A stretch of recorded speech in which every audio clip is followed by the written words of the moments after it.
और ये बहुत बड़ा मंसूबा है, तकरीबन 5 साल में कम से कम ये 700 बिलियन रुपए का मंसूबा है। लेकिन नवाज शरीफ साहब ने हमेशा मुझसे एक ही बात कही थी, उन्होंने कहा था कि लोगों को घर दे दो रहने के लिए, वो अपना घर बना दें, बाकी अपना काम जो है वो अपना किसी न किसी तरह चला लेंगे। तो हमने इसको एक छोटे लेवल से शुरू किया था, लेकिन आपको ये जान के हैरानगी भी होगी, मुझे खुशी भी हुई कि लोगों का एतमाद है नवाज शरीफ साहब की हुकूमत पर कि मेरे पास ज़्यादा लोन नहीं थे इसके लिए, और हमने जो रकम मुख्तस की थी वो ज़्यादा नहीं थी, लेकिन तकरीबन 5 लाख एप्लीकेशंस जो है वो हमें मौसूल हुई, और पंजाब भर से हर डिस्ट्रिक्ट का इसमें उनकी आबादी के तनासब से इक्वल शेयर है। और अभी कुछ दिन पहले हमने इसको लॉन्च किया था, इस पे काम शुरू हुआ था, और अल्लाह ताला के फजल से आज हम पहले लोन्स देने जा रहे हैं। ये सब बेनिफिशरीज आपके सामने माशाल्लाह बैठे हैं। मेहरबानी। और जैसे मैंने आपको बताया कि 5 लाख एप्लीकेशंस आई, उनको देखते हुए हमने कम से कम 5 लाख लोन्स देने का फैसला किया है, यानी कि अगले 5 साल में 5 लाख घर जो हैं वो बनेंगे। और ये हुकूमतें अगर खुद बनाएं घर तो उनमें प्रोसीजरल डिलेज भी आते हैं, रेड टेपिज्म भी आता है, उसमें कहीं ना कहीं कुछ और मामला चले जाते हैं, टैक्सेस इंक्लूड हो जाते हैं। इसलिए हमने ये फैसला किया कि पहले मरहले में हम लोगों को उनकी रिक्वायरमेंट के मुताबिक, उनकी ज़रूरत के मुताबिक, अगर वो ज़मीन के मालिक हैं, जैसे आपको अभी ये एक्सप्लेन किया गया कि शहरों में जो 1 से 5 मरले तक, और जो रूरल एरियाज़ हैं, देहाती इलाके हैं, उसमें 1 से 10 मरले तक अगर आपके पास ज़मीन है, आपकी मलकियत है या आपकी फैमिली में किसी की मलकियत है, हमने इसका तरीक़ाकार इंतहाई आसान बना दिया है। मेरे पास ये सेक्रेटरी साहब, मैं शाबाश देना चाहूँगी, जो सेक्रेटरी हाउसिंग हैं कैप्टन असद, डीजी फाटा हैं, और जो उनकी पूरी टीम है, PITB में इसमें शामिल है, मेरी टीम भी इसमें शामिल है, जिसमें सीनियर मिनिस्टर साहिबा और मेरे तमाम रुफ़का इसमें शामिल हैं। मैं सबको शाबाश देना चाहूँगी कि उन्होंने दिन रात इस ख्वाब को हकीकत बनाने में अपना किरदार अदा किया और उसको पॉसिबल बनाया। लेकिन मेरे पास कैप्टन असद जो हैं, वो जब भी क्राइटेरिया, एलिजिबिलिटी क्राइटेरिया जिसको कहते हैं, वो लेकर आए कि ये हम जो है वो एप्लीकेंट से मांगेंगे, मैंने उसके ऊपर बड़े बड़े 2 क्रॉस लगा दिए।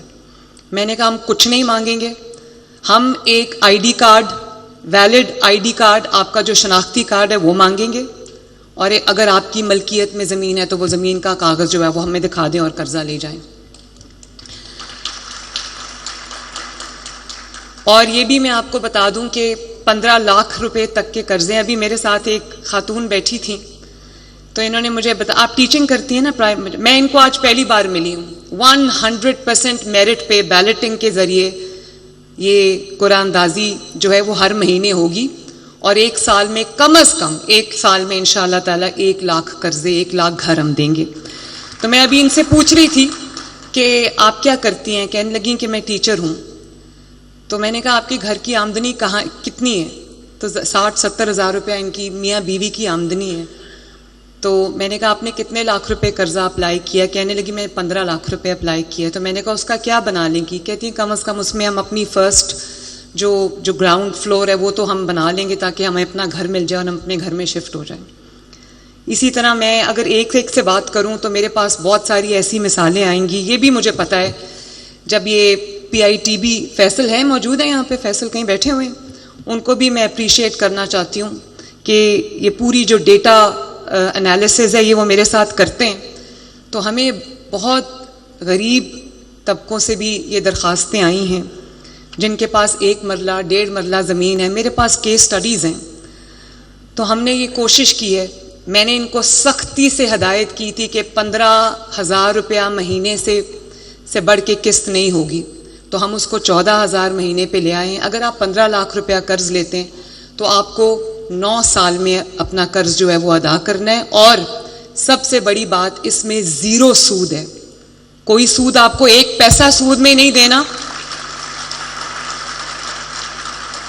अगर आप 15 लाख रुपए कर्ज देते हैं तो 9 साल के बाद, आज से 9 साल के बाद आपको 15 लाख ही कर्ज वापस करना है। तो सूद में हम आपको नहीं उलझाएंगे इंशाअल्लाह ताला। हम चाहते हैं कि जेन्युइनली आपकी मदद करे, जेन्युइनली आपके ऊपर बोझ ना पड़े, आपकी जेब पर बोझ ना पड़े। और वो जो महीने का किराया आप देते हैं वो भी आपका 14,000 से ज्यादा है। तो हमने कोशिश की है कि जो किस्त हम रखें वो कम से कम हो, आपकी जेब पे बोझ ना पड़े। और हर महीने बैलेटिंग होगी, हर महीने बेनिफिशरीज और आएंगे और उनको कर्जे मिलेंगे। फिर तरीका कार ये होता है कि जब कर्जा अनाउंस हो जाता है, किसी को कोई बेनिफिशरी सिलेक्ट हो जाता है, तो उसको 4 एक साथ में कर्जे मिलते हैं, 4 ट्रांशेस में उनको कर्जे मिलते हैं। तो मैंने उस पर भी क्रॉस लगा दिया। मैंने कहा कि 2 दफा में आप कर्जा देंगे, आधा एक बार और आधा एक बार, ताकि जो कर्जा लेने वाले लोग हैं उनको दर बदर की ठोकरें अगली किस्त के लिए ना खानी पड़े। और फिर जब आप इकट्ठा सामान कंस्ट्रक्शन का खरीदते हैं तो आपको सस्ता भी पड़ता है। 3-3 महीने में अगर आप खरीदेंगे तो खुदा न खास्ता आपको तकलीफ का सामना पड़ेगा और हम करना पड़ेगा, और हम आपको तकलीफ से बचाना चाहते हैं। कोई हिडन इसमें चार्जेस नहीं है। 3 महीने पहले ही महीने से इन्होंने कह दिया था कि हम ये वापस देंगे। 3 महीने का ग्रेस पीरियड है। आप 3 महीने अपने लें, अपने घर शुरू करें, उसके बाद आपको जो है वो 4थे महीने आपको किस्त जो है वो अदा करनी पड़ेगी। इसको हमने बहुत आसान बना दिया है। हमने जो ऑनलाइन पोर्टल्स हैं उसमें भी आप अपना रजिस्ट्रेशन करा सकते हैं, दरख्वास्त जमा करा सकते हैं। इसी तरह हर शहर के अंदर डीसी ऑफिस में और हर शहर के अंदर मल्टीपल असिस्टेंट कमिश्नर्स के ऑफिस होते हैं, वहाँ पर भी हमने आपके लिए खुसूसी सेंटर्स कायम कर दिए हैं जिस पे आप जाएंगे। अगर आपको कोई इन्फॉर्मेशन दरकार है, कोई आपको किसी किस्म की असिस्टेंस रिक्वायर्ड है, तो वो भी आपको वहाँ से मिलेगी, ताकि आपको तकलीफ का सामना ना करना पड़े। फिर इन्होंने कहा कि जी क्योंकि ये कर्जा है तो कोई ऐसा होना चाहिए कि अगर खुदा न खास्ता कोई कर्जा वापस ना करे तो हमारे पास कोई चीज़ गिरवी हो। मैंने इनको कहा कि अपने लोगों पे एतमाद रखें, आपका कर्जा लेके कोई यहाँ से कहीं नहीं भागेगा, इंशाअल्लाह आपका कर्जा वापस आएगा। और एक हमने सस्ता आपका सामने रखते हुए कि आपके ऊपर माली बोझ ना पड़े, एक हमने उसका जो फसाड है घर का, जो आउटलुक है उसकी, वो हमने स्टैंडर्डाइज कर दी है ताकि ये घर जो है वो पहचाने भी जाएं। और तमाम शहरों में आज इंशाअल्लाह ताला ये कर्जे दिए जाएंगे। मैं कोशिश मेरी ये है कि कम से कम हर साल 1 लाख हो, लेकिन मैं इसको इंशाअल्लाह बढ़ाने की कोशिश करूंगी। जितने मेरे पास पैसे हैं, आपकी अमानत है, वो आप ही के ऊपर हम खर्च करना चाहते हैं।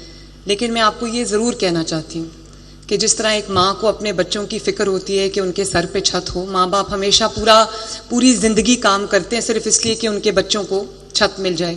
इसी तरह नवाज शरीफ साहब को आपकी छत की फ़िक्र है, इसी तरह मरियम नवाज़ को आपकी छत की फ़िक्र है।